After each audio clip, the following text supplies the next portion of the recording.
Developing a grant proposal is next. Well, I don't know if you've had an opportunity to visit grants.gov to have a look at the grant applications, or I know that Tyrone and Cass, you have written grant proposals before, and so you have responded to an RFP or request for proposals. The government can issue RFPs, or foundations can issue an RFP. And an RFP simply outlines the funding criteria. So this is a grant offered by the Department of Arts and Recreation, and they are looking for funding for their childhood obesity program. And that is what you want the language to be reading with either the foundation source or the government source. So before you write the grant proposal, you have to consider the source, and you have to meet the criteria of the funding source. And make a list. That's the easiest thing that I have found to do, is to make a list of what they want, what they're looking for. And as I try to be as green as possible, I make that list in the form of notes somewhere on my computer. So number one would be to look at the application or the funding guideline. And the number two thing would be to make a list of what they are looking for. And just like an outline, with the information, start to fill out that list. And I think that's good advice, whether you are writing a federal or a foundation grant proposal. So number one, first read and understand your RFP, or your request for proposal, or your application. Number two, make a list of the things that they're looking for in that application to award those funds. And number three would be to start to fill out that list, or that outline form. Okay? We've already discussed the format that I use, and the format that is in all the templates for the letters of intent or the foundation grant proposal. And you should know these by heart. I'm going to say it often enough. And it's always a good idea when you get a client to develop that format, unless they have a project with a different format. Okay? You're always looking for statistical information to put in your grant proposals. And so in your cover letter, you want to identify a disturbing statistic, such as the graduation rate is barely 50% in certain disadvantaged communities. Well, that's really bad news. We have to do something about that. And we have a lot of major problems facing the United States, the world. We write grant proposals for everywhere in the world. You know, we can depress you internationally when it comes to bad news.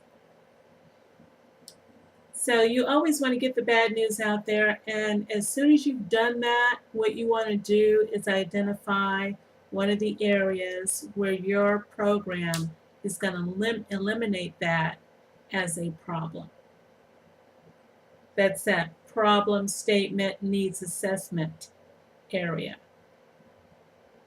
The methods that you're going to implement to solve that problem should be identified in your methods. Children are dying from Malaysia. So what do we want to do? We want to give every child a mosquito net.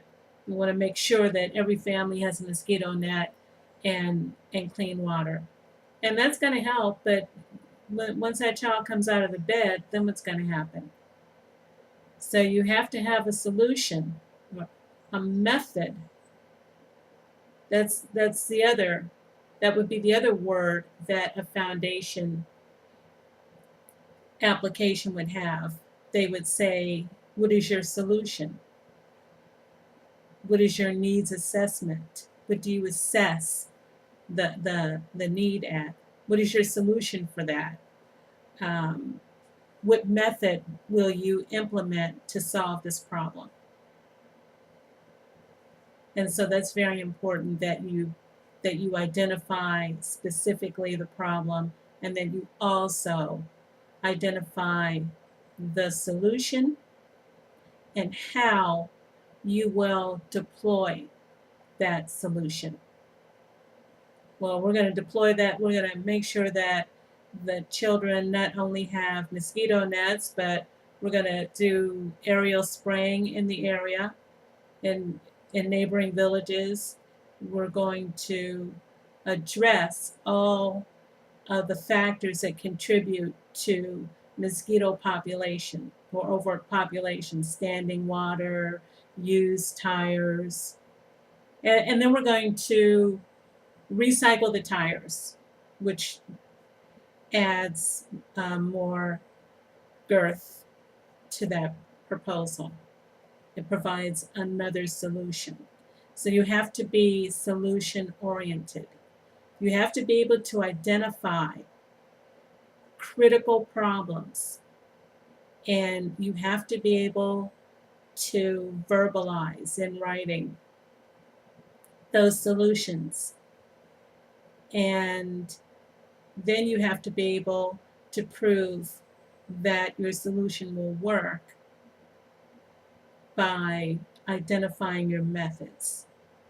And so, of course, your methods have to be realistic. Okay? Avoid talking too much about yourself in a grant proposal or the client. A lot of people use this opportunity to get their 15 minutes. This is just not the time. Nobody cares who you are. Unless you're a famous celebrity, and that will further contribute to the awareness of the problem, and the mere fact that you're associated with it will bring in dollars. Yeah, unless you're that guy, then don't bother. Or, of course, the other way, if you're as famous as Monica Lewinsky or something like that, that would be a good thing to know at that time. But other than that, save those situations. The best thing to do is to leave your personality out of it. What a funding source is concerned about when they read your grant proposal to consider it for funding, they want to know that you understand and that you are capable. They want to know that you understand what the problem is and that you're capable of providing a solution for the problem, and that your program that you're proposing is realistic and does not represent an extraordinary risk or an above average risk. They're looking for minimal risk. What are the chances are that we're going to fund this program and this program is not going to succeed? Or if the management of this program is not qualified to disperse these kinds of funds. I asked a client not too long ago for her resume, a personal resume, professional resume. And she asked me to send her a template or somebody else's resume. That is not the action of a leader. If you can't produce a stunning resume, a resume that's going to dazzle anyone, if you're not prepared to do something like that, then you need to know that other people that are applying for those same grant funds are willing and able and ready to stun reviewers with their accomplishments. And that's very important. In writing the grant proposal, make sure your client has some accomplishments that can be identified. The number of people that they have helped since their nonprofit organization has been in existence. That is something that should definitely be on in the grant proposal. You should have that in developing the grant proposal. Your financial figures must always be realistic. I work with a lady, very nice lady. Well, you don't know what you don't know. And she and her husband had a nonprofit, well-intended nonprofit to service children in Africa. And they wanted a grant to get airline tickets.